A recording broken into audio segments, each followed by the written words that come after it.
இன்னைக்கு நான் ஒரு ஸ்மால் ஸ்டோரி சொல்ல போறேன். ஒரு டெசர்ட் மாதிரியான இடத்துல ஒரு பையன் வந்து பயணம் போகிறான். நம்மள என்ன பண்ணணும், டிராவல் போகணும், ஒரு தண்ணி வாட்டர் கேன் எடுத்துட்டு போகணும். அந்த மாதிரி அவனும் எடுத்துட்டு போறான். ஆனா அதுல தண்ணிலாம் காலி. அவன் வந்து ரொம்ப தாகமா இருக்கான். கொஞ்சம் தூரம் போனா ஒரு குடிசை தெரியுது அவனுக்கு. அந்த குடிசைக்குள்ள போயிடான். ஒரு வாட்டர் பம்ப் இருக்கு. அந்த பம்பு பார்த்தா ரொம்ப ஹாப்பி. அந்த உடனே பம்ப் பண்றான். ஆனா தண்ணியே ஒரு சொட்டு கூட வரல. திரும்ப பம்ப் பண்றான் வரவே இல்லை தண்ணி ஒரு சொட்டு கூட.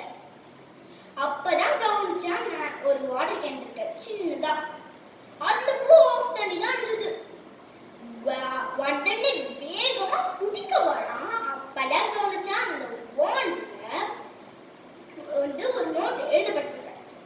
அதுல இந்த தண்ணிய பம்புக்குள்ள ஊத்தி பம்ப் பண்ணினா அதுல தண்ணி வரும்னு எழுதப்பட்டிருக்கு.